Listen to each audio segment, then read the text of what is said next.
贝多芬很喜欢用很强烈的对比，他很厚的这个和声，因为他最不希望人家在开音乐会的时候打瞌睡，或者是聊天。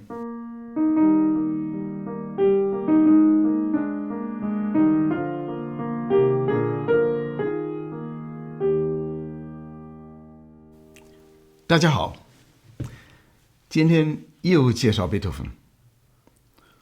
贝多芬的周年不是刚过了吗？其实，你问一个真正的这个贝多芬的粉丝，贝多芬周年是什么时候？是哪一年？是什么时候？他会说，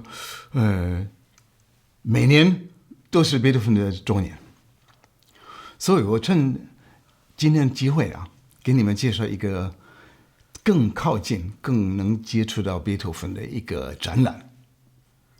为了庆祝贝多芬的250周年的纪念，台湾策展单位杰迪斯从3月15号起，隆重的推出一个线上的展览，以透过这个动画、音乐等等形式的这个线上课程，来介绍这个乐观、充满创意、不向命运低头的贝多芬。这个展览叫做《贝多芬250周年，越来越懂你》。我在这个视频下面这个注解里面发一个连结，你们就可以找得到这个节目。今天介绍的曲子，我相信不是很多人知道，因为它是夹在2个乐章里面，那2个乐章很难弹，我也没有弹过。其实，很多曲子比这个还更简单一点，所以我都尽量避免。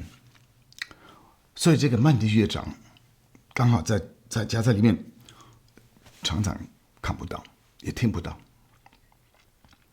那是怎么回事呢？我们知道说，音乐都会反映出一个作者的，多多少少会反映出一个作者的这个生活情况。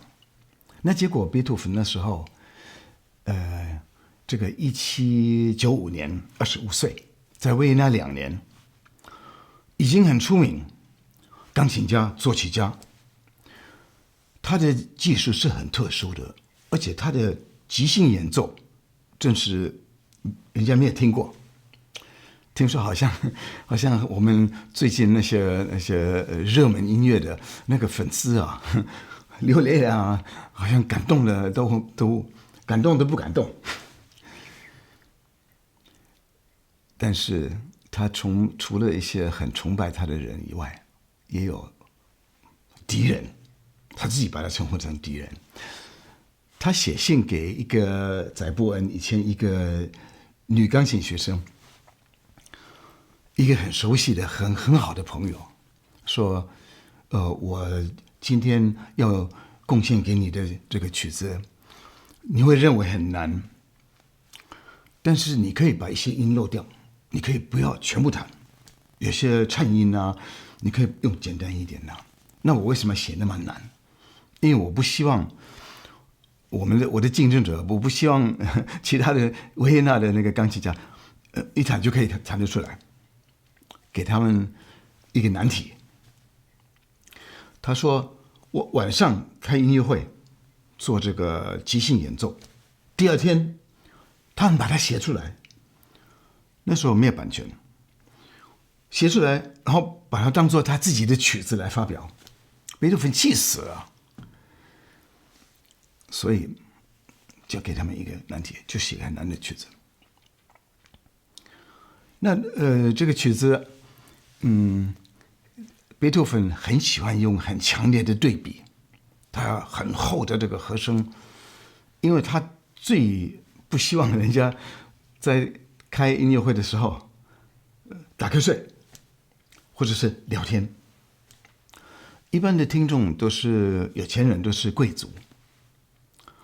那些贵族，他们认为贝多芬应该是一个仆人的地位，所以贝多芬要求他们很注意听，好像命令他们，他们很不高兴。所以我现在弹给你们听，你们给我注意听。你们听完了自己判断，你是他的朋友，还是可以当做他的敌人。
我觉得这个曲子还是很好弹。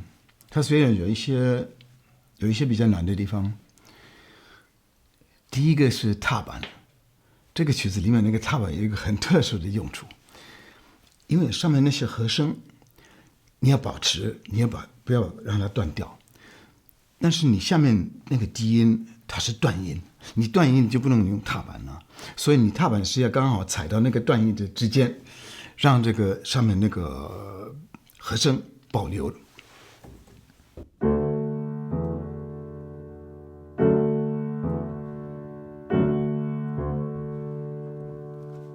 有没有感觉？这样这个和声还会好像在恢复一样，听起来有点像这个管乐。下面那个低音很神秘的一个旋律，它常常出现，而且出现完全是同一个样子啊。那其中有一些情节，好像一种生活的一些小故事发生，但是好像要把那个外界世界啊，给它关掉一样，门关起来啊，就那个神秘的这个旋律又出来，很孤独的样子。这个发生几次，但是突然好像那个主旋律改变，好像要跨出它的这个范围，越来越大声。它原来是大调，现在变小调；原来是 piano， 现在是 fortissimo， 而且不停地一直上去。贝多芬就很夸张，他不是上去一个8度，他是2个8度，然后还没完，再上去。我们等一下再讲。另外一个就是我说中间那些插曲、那些旋律，它会出现在这个不同的声部上面、中间、下面，所以你要很明显把它弹出来。里面有一些颤音，那些颤音，因为我们慢的乐章那个装饰音也不需要很快，会破坏这个风景，所以在慢的乐章，你可以颤音慢一点出来，小声一点出来，然后再发展，这样比较容易弹，要不然很容易搞错。那颤音还有这个和声有时候很宽大。贝多芬写那个和声有时候很完整，他所有的音都插进去。像海顿、莫扎特不会出现这种情况，譬如说那个和声这样就足够了。贝多芬常常这样，全部的音都会发出来，或是这样，这个很夸张的。很多的当年代的这个音乐家非常反对他这一点，太夸张了。那个音你不能让它破掉啊，所以你要用相当的力量，相当的推动的力量啊，好像我们给这个音给它多一点肉，不要光给它骨头，这样，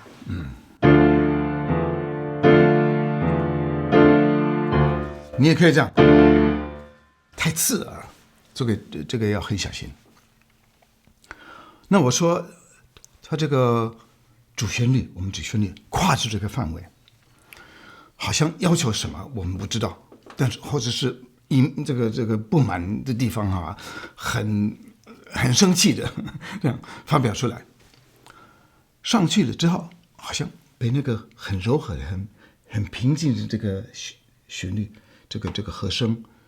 给它拉下来，给它安稳。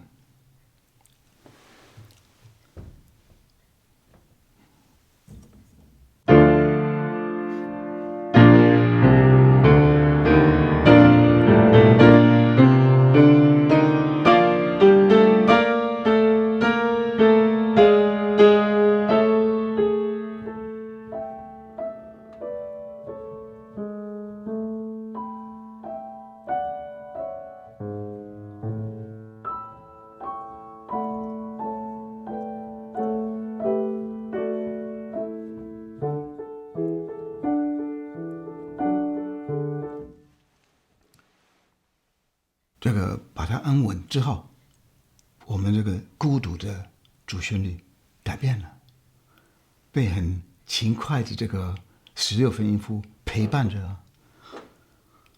在下面一段，连这个低音的这个断音变成连音，所以这个故事发生一个很大的变化。最后，贝多芬好像跟朋友告别，或者说跟那些听众拜拜，我觉得很有意思。贝多芬常常有这种，就是这一段啊。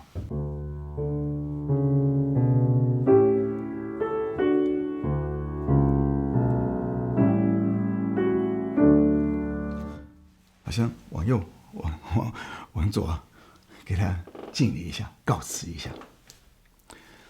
很多的地方，譬如这个不同声部出来的那些旋律，很像木管乐或者是弦乐啊。我们会联想到贝多芬写的这个交响曲啊，或者协奏曲。其实那个时候，他协奏曲已经写了第1号。